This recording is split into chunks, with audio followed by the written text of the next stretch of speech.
Hello everyone, स्वागत है आप सभी का स्टडी राइज यूट्यूब चैनल पर। हमारी यूपी टीजीटी पीजीटी राजनीति शास्त्र की क्लासेस चल रही हैं और ये जो आज हमने प्रैक्टिस सेट लिया है ये है प्रैक्टिस सेट नंबर 19। जिसने 18 नहीं देखे हैं तो आप लोग प्लेलिस्ट में जाकर देख सकते हैं, ठीक है। और इसी के साथ साथ हमारी पीजीटी सोशोलॉजी और यूपी SSC पैट की भी क्लासेस चल रही हैं। जो भी बच्चा इनकी तैयारी कर रहा है तो वह हमारे यूट्यूब चैनल से ज़रूर जुड़ें और जो चैनल पर पहली बार आया है तो चैनल को ज़रूर सब्सक्राइब करें और बेल आइकन को भी प्रेस कर लें। और वीडियो पसंद आती है तो इसको ज़्यादा से ज़्यादा अपने दोस्तों तक भी शेयर करें, ठीक है। तो चलिए फिर आज की वीडियो स्टार्ट करते हैं। और इसके साथ साथ ही जो भी हमसे सोशल मीडिया पर कनेक्ट होना चाहता है तो डिस्क्रिप्शन में लिंक दिए हैं तो आप हमसे कनेक्ट हो सकते हैं। तो चलिए फिर आज की वीडियो स्टार्ट करते हैं। तो आज का जो हमारा पहला क्वेश्चन है ये है क्वेश्चन नंबर 102। राजनीतिक विकास का साधन है राजनीतिक दल, क्रांतिकारी नेता, राष्ट्रीयता की भावना या फिर ये सभी। तो 102 का सही आंसर क्या हो जाएगा? राजनीतिक विकास का साधन क्या क्या है? तो राजनीतिक दल भी है, क्रांतिकारी नेता भी है, राष्ट्रीयता की भावना भी है। तो इसमें सही आंसर है ऑप्शन नंबर 4, ये सभी, ठीक है।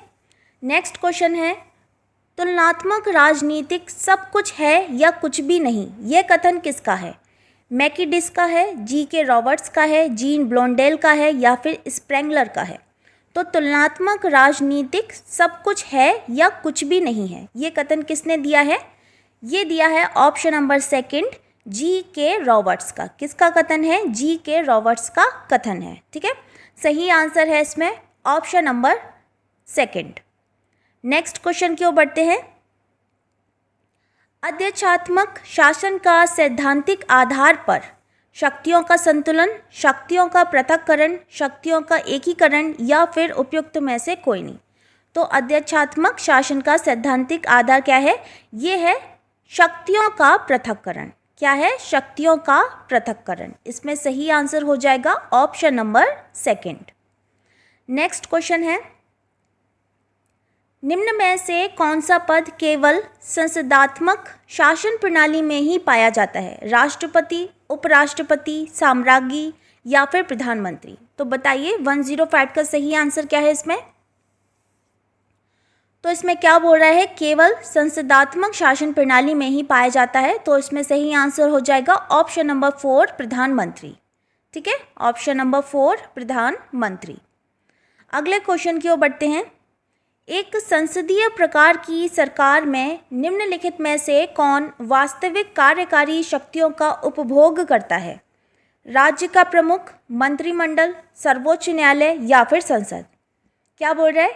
एक संसदीय प्रकार की सरकार में निम्नलिखित में से कौन वास्तविक कार्यकारी शक्तियों का उपभोग करता है? तो 106 का सही आंसर क्या है? ऑप्शन नंबर 2 मंत्रिमंडल। कौन करता है? मंत्रिमंडल करता है, ठीक है। सही आंसर ऑप्शन नंबर 2। निम्न में से किस देश में बहुल कार्यपालिका है? नेपाल में है, स्विट्जरलैंड में है, जर्मनी में है या फिर इंग्लैंड में। तो किस देश में बहुल कार्यपालिका है? तो ये है ऑप्शन नंबर 2 स्विट्जरलैंड में। कहाँ पर है? स्विट्जरलैंड में, ठीक है। सही आंसर इसमें ऑप्शन नंबर 2 हो जाएगा। अगले क्वेश्चन की ओर बढ़ते हैं। समता सैनिक दल, सामाजिक समता सेना की स्थापना किसने की? सुभाष चंद्र बोस ने, सरदार पटेल ने, राम मनोहर लोहिया ने या फिर BR अम्बेडकर। तो समता सैनिक दल या सामाजिक समता सेना की स्थापना किसने की है? ये की है ऑप्शन नंबर 2 सरदार पटेल ने। किसने की है? सरदार पटेल ने की है। सही आंसर क्या हो जाएगा इसमें? Option number 2। विधि की उचित प्रक्रिया किस देश की न्याय व्यवस्था का आवश्यक लक्षण है? विधि की उचित प्रक्रिया किस देश की न्याय व्यवस्था का आवश्यक लक्षण है? संयुक्त राज्य अमेरिका, ब्रिटेन, चीन या फिर भारत। तो इसमें क्या हो जाएगा? ऑप्शन 109 का सही आंसर क्या है इसमें? विधि की उचित प्रक्रिया, ठीक है। तो इसमें जो सही आंसर है वह है ऑप्शन नंबर 1 संयुक्त राज्य अमेरिका। संयुक्त राज्य अमेरिका, ठीक है। Next question.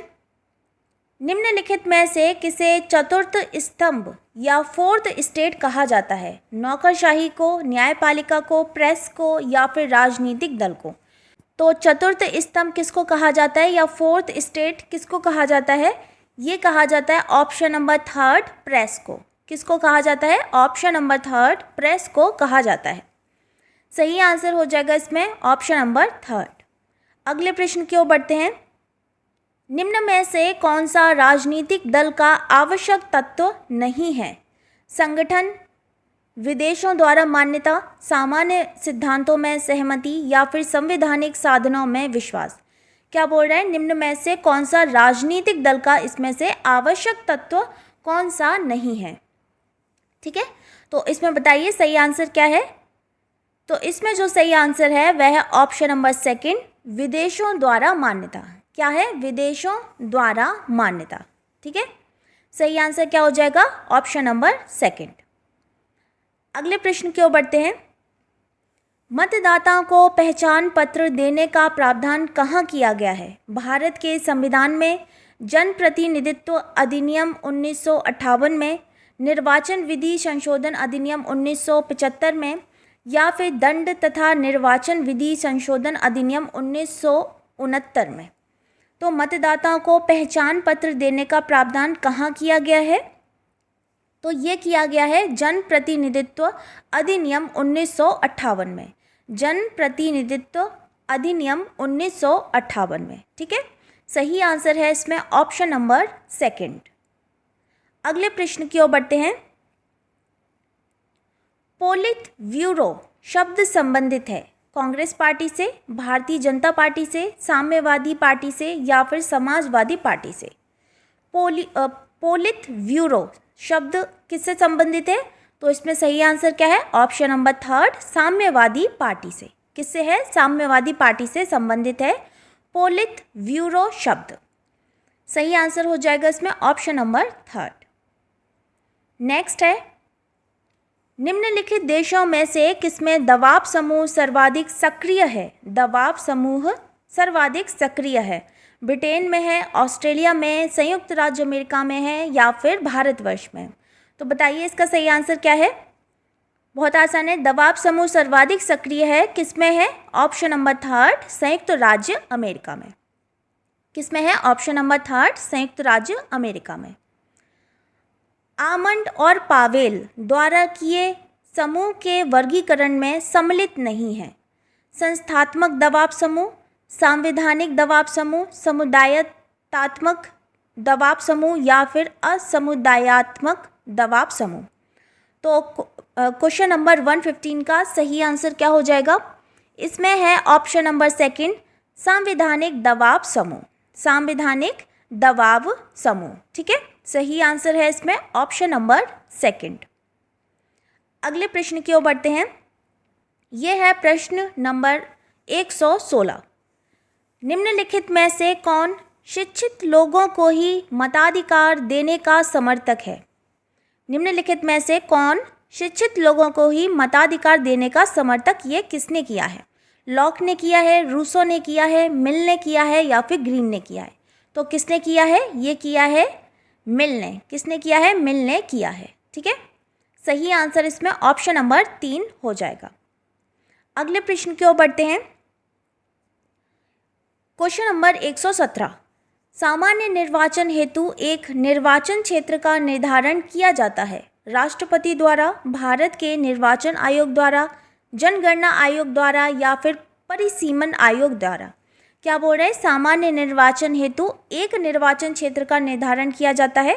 सही आंसर क्या हो जाएगा इसमें? ऑप्शन नंबर 4, परिसीमन आयोग द्वारा। किसके द्वारा? परिसीमन आयोग द्वारा। ठीक है, 117 का सही आंसर ऑप्शन नंबर 4। नेक्स्ट है, निम्नांकित में से कौन सा लोकमत से संबंधित नहीं है? लोकमत से संबंधित नहीं है। यह समुदाय हित के लिए प्रबंध है, यह अल्पसंख्यक हित के लिए प्रबंध है, यह नागरिक समाज के हित के लिए प्रबंध है या फिर यह सामान्य जनता के हित के लिए प्रबंध है? तो बताइए 118 का सही आंसर क्या हो जाएगा? कौन सा इसमें से लोकमत से संबंधित नहीं है? तो इसमें है ऑप्शन नंबर सेकंड, यह अल्पसंख्यक हित के लिए प्रबंध है। ठीक है, यह अल्पसंख्यक हित के लिए प्रबंध है, ये इसमें सही नहीं है। तो सही आंसर हो जाएगा ऑप्शन नंबर सेकंड। नेक्स्ट है क्वेश्चन नंबर 119। स्वस्थ लोकमत के निर्माण में बाधा है स्वतंत्र प्रेस, निरक्षरता, स्वस्थ तथा सशक्त राजनीतिक दल, सांप्रदायिकता का अभाव। तो स्वस्थ लोकमत के निर्माण में क्या बाधा है? स्वतंत्र प्रेस है, निरक्षरता है, स्वस्थ तथा सशक्त राजनीतिक दल है, या फिर सांप्रदायिकता का अभाव है। तो इसमें सही आंसर है ऑप्शन नंबर सेकंड, निरक्षरता। क्या है? निरक्षरता। ठीक है, ऑप्शन नंबर सेकंड। नेक्स्ट है क्वेश्चन नंबर 120। थॉमस हेयर का नाम किस निर्वाचन पद्धति से जुड़ा है? आनुपातिक पद्धति से, एक सदस्यीय चुनाव क्षेत्र सामान्य बहुमत पद्धति से, एक सदस्यीय चुनाव क्षेत्र विशिष्ट बहुमत पद्धति से, या फिर दल विहीन सूची पद्धति से। तो थॉमस हेयर का नाम किस निर्वाचन पद्धति से जुड़ा है? तो ये जुड़ा है ऑप्शन नंबर फर्स्ट, आनुपातिक पद्धति से। किससे जुड़ा है? आनुपातिक पद्धति से जुड़ा है। सही आंसर हो जाएगा इसमें ऑप्शन नंबर फर्स्ट। अगले प्रश्न की ओर बढ़ते हैं। ये है प्रश्न नंबर 121। एक नमनीय और अलिखित संविधान पाया जाता है। ऑस्ट्रेलिया का संविधान, ग्रेट ब्रिटेन का, कनाडा का, या फिर जर्मनी का। तो बताइए। तो एक नमनीय और अलिखित संविधान ये कहाँ पाया जाता है? तो ये है option number second, great Britain का संविधान। ग्रेट ब्रिटेन का संविधान। ठीक है, अगला प्रश्न है, परमाणु अप्रसार संधि अस्तित्व में आई 1968 में, 1970 में, 1962 में, या फिर 1972 में। तो बताइए इसमें सही आंसर क्या है? तो देखिए, जो परमाणु अप्रसार संधि है इसको हम एनपीटी के नाम से भी जानते हैं। क्या? एनपीटी के नाम से भी जानते हैं। इसका उद्देश्य क्या है? ये है विश्व भर में परमाणु हथियारों के प्रसार को रोकने के साथ साथ जो परमाणु परीक्षण है उस पर भी अंकुश लगाना। ठीक है, और इसका जो समझौते पर हस्ताक्षर हुए हैं या फिर ये अस्तित्व में आई है, ये कब आई है? ये आई है 1 जुलाई 1968 में। कब आई है? 1 जुलाई 1968 में ये अस्तित्व में आई है, या फिर इस समझौते पर हस्ताक्षर होना शुरू हुआ है। ठीक है, और अगर अभी की बात करें तो संधि पर हस्ताक्षर कर चुके देशों की संख्या कितनी है? ये है 190। कितनी है? 190 है देशों की संख्या जो इस पर हस्ताक्षर कर चुके हैं। ठीक है, तो इसमें जो सही आंसर है 122 का सही आंसर ऑप्शन नंबर फर्स्ट हो जाएगा। अगले प्रश्न की ओर बढ़ते हैं। तृतीय विश्व शब्दावली का सर्वप्रथम प्रयोग किया गया था अल्फ्रेड सांबी द्वारा, फ्रांस फैनन द्वारा, बर्नार्ड बारुच द्वारा, या फिर विली ब्रांट द्वारा। तो तृतीय विश्व शब्दावली का सर्वप्रथम प्रयोग किया गया था, ये किया गया था अल्फ्रेड सांबी द्वारा। किसके द्वारा किया गया था? अल्फ्रेड सांबी द्वारा किया गया था। ठीक है, 123 का सही आंसर हो जाएगा ऑप्शन नंबर फर्स्ट। नेक्स्ट है, तीसरी दुनिया से तात्पर्य है तेल उत्पादक अरब राष्ट्र, पूर्वी यूरोप के देश, या फिर अफ्रीका देश, या एशिया, अफ्रीका तथा लैटिन अमेरिका के देश जो पहले गुलाम थे। तो इसमें क्या बोल रहा है क्वेश्चन में? ये बोल रहा है तीसरी दुनिया से तात्पर्य है। तो इसका सही आंसर क्या है? 124 का सही आंसर है ऑप्शन नंबर 4, एशिया, अफ्रीका और लैटिन अमेरिका के देश जो पहले गुलाम थे। ठीक है, सही आंसर हो जाएगा इसमें ऑप्शन नंबर 4। नेक्स्ट क्वेश्चन है, ये लास्ट क्वेश्चन है आज का, क्वेश्चन नंबर 125। परमाणु अप्रसार संधि से अलग होने वाला प्रथम देश कौन था? चीन है, क्यूबा, उत्तरी कोरिया, या फिर कनाडा। तो बताइए इसमें सही आंसर क्या है? परमाणु अप्रसार संधि से अलग होने वाला प्रथम देश कौन था? तो ये है ऑप्शन नंबर 3, उत्तरी कोरिया। कौन है? ऑप्शन नंबर 3, उत्तरी कोरिया। तो इसमें सही आंसर हो जाएगा ऑप्शन नंबर 3। ठीक है, तो ये थी आज की वीडियो। उम्मीद करती हूँ आपको वीडियो पसंद आई होगी। पसंद आती है तो इसे ज़्यादा से ज़्यादा अपने दोस्तों के साथ भी शेयर करें, ठीक है। और मिलते हैं फिर बहुत जल्द नेक्स्ट वीडियो में। तब तक के लिए थैंक यू सो मच।